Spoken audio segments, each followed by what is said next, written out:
मत्ती अध्याय 13। उसी दिन यीशु घर से निकलकर झील के किनारे जा बैठा और उसके पास ऐसी बड़ी भीड़ इकट्ठी हुई कि वह नाव पर चढ़ गया और सारी भीड़ किनारे पर खड़ी रही। और उसने उनसे दृष्टांतों में बहुत सी बातें कही। एक बोने वाला बीज बोने निकला। बोते समय कुछ बीज मार्ग के किनारे गिरे और पक्षियों ने आकर उन्हें चुग लिया। कुछ बीज पथरीली भूमि पर गिरे, जहाँ उन्हें बहुत मिट्टी न मिली, और नरम मिट्टी न मिलने के कारण वे जल्द उग आए। पर सूरज निकलने पर वे जल गए और जड़ न पकड़ने से सूख गए। कुछ बीज झाड़ियों में गिरे और झाड़ियों ने बढ़कर उन्हें दबा डाला। पर कुछ अच्छी भूमि पर गिरे और फल लाए, कोई 100 गुना, कोई 60 गुना, कोई 30 गुना। जिसके कान हो वह सुन ले। और चेलों ने पास आकर उससे कहा, तू उनसे दृष्टांतों में क्यों बातें करता है? उसने उत्तर दिया, तुमको स्वर्ग के राज्य की भेदों की समझ दी गई है, पर उनको नहीं। क्योंकि जिसके पास है उसे दिया जाएगा और उसके पास बहुत हो जाएगा, पर जिसके पास कुछ नहीं है उससे जो कुछ उसके पास है वह भी ले लिया जाएगा। मैं उनसे दृष्टांतों में इसलिए बातें करता हूँ कि वे देखते हुए नहीं देखते और सुनते हुए नहीं सुनते और नहीं समझते। और उनके विषय में यशायाह की यह भविष्यवाणी पूरी होती है, तुम कानों से तो सुनोगे पर समझोगे नहीं, और आँखों से तो देखोगे पर तुम्हें न सूझेगा। क्योंकि इन लोगों के मन सुस्त हो गए हैं और वे कानों से ऊंचा सुनते हैं और उन्होंने अपनी आंखें मूंद ली हैं। कहीं ऐसा न हो कि वे आंखों से देखें और कानों से सुने और मन से समझें और फिर जाए और मैं उन्हें चंगा करूं। पर धन्य है तुम्हारी आंखें कि वे देखती हैं और तुम्हारे कान कि वे सुनते हैं। क्योंकि मैं तुमसे सच कहता हूँ कि बहुत से भविष्यद्वक्ताओं और धर्मियों ने चाहा कि जो बातें तुम देखते हो देखें पर न देखी, और जो बातें तुम सुनते हो सुने पर न सुनी। अब तुम बोने वाले का दृष्टांत सुनो। जो कोई राज्य का वचन सुनकर नहीं समझता, उसके मन में जो कुछ बोया गया था उसे वह दुष्ट आकर छीन ले जाता है। यह वही है जो मार्ग के किनारे बोया गया था। और जो पथरीली भूमि पर बोया गया, यह वह है जो वचन सुनकर तुरंत आनंद के साथ मान लेता है, पर अपने में जड़ न रखने के कारण वह थोड़े ही दिन रह पाता है। और जब वचन के कारण क्लेश या उत्पीड़न होता है तो तुरंत ठोकर खाता है। जो झाड़ियों में बोया गया, यह वह है जो वचन को सुनता है, पर इस संसार की चिंता और धन का धोखा वचन को दबाता है और वह फल नहीं लाता।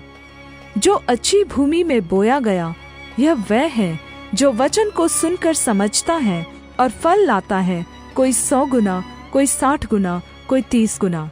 यीशु ने उन्हें एक और दृष्टांत दिया। स्वर्ग का राज्य उस मनुष्य के समान है जिसने अपने खेत में अच्छा बीज बोया। पर जब लोग सो रहे थे तो उसका बैरी आकर गेहूं के बीच जंगली बीज बोकर चला गया। जब अंकुर निकले और बालें लगी तो जंगली दाने के पौधे भी दिखाई दिए। इस पर गृहस्थ के दासों ने आकर उससे कहा, हे स्वामी, क्या तूने अपने खेत में अच्छा बीज न बोया था? फिर जंगली दाने के पौधे उसमें कहाँ से आए?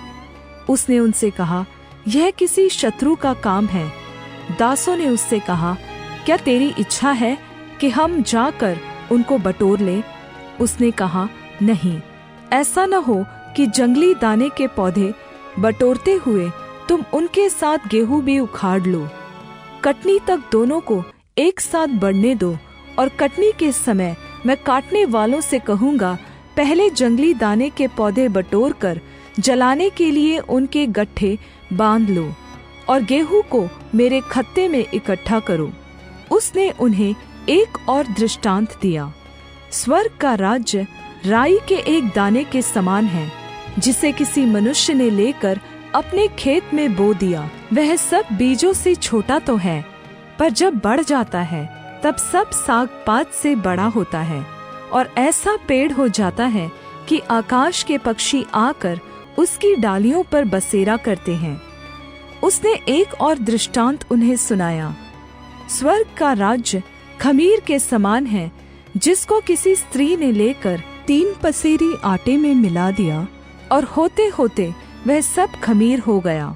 ये सब बातें यीशु ने दृष्टांतों में लोगों से कही, और बिना दृष्टांत वह उनसे कुछ न कहता था, कि जो वचन भविष्यद्वक्ता के द्वारा कहा गया था वह पूरा हो। मैं दृष्टांत कहने को अपना मुंह खोलूंगा, मैं उन बातों को जो जगत की उत्पत्ति से गुप्त रही हैं प्रकट करूंगा।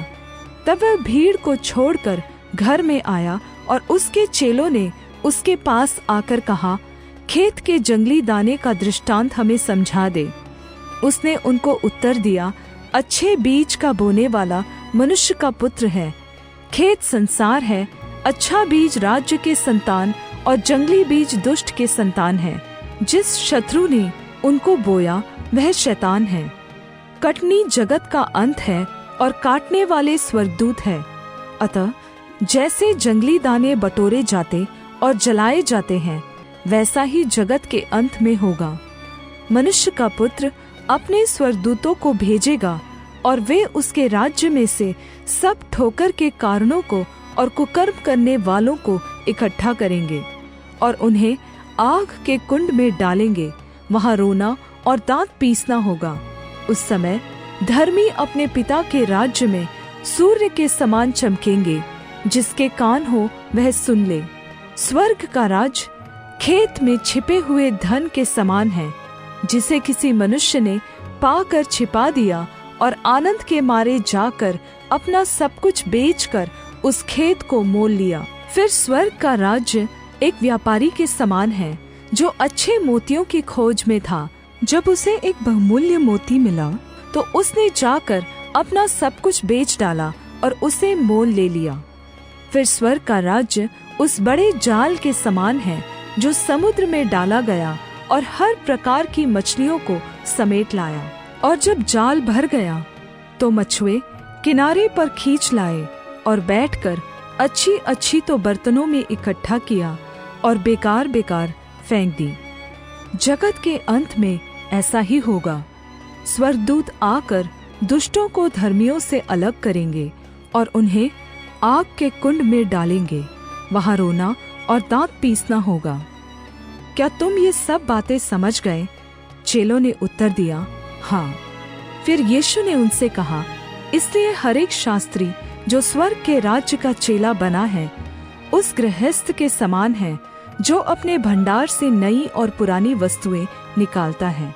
जब यीशु ये सब दृष्टांत कह चुका, तो वहाँ से चला गया, और अपने नगर में आकर उनके आराधनालय में उन्हें ऐसा उपदेश देने लगा कि वे चकित होकर कहने लगे, इसको यह ज्ञान और सामर्थ्य के काम कहाँ से मिले? क्या यह बड़ई का बेटा नहीं? और क्या इसकी माता का नाम मरियम और इसके भाइयों के नाम याकूब, यूसुफ, शिमोन और यहूदा नहीं? और क्या इसकी सब बहनें हमारे बीच में नहीं रहती? फिर इसको यह सब कहाँ से मिला?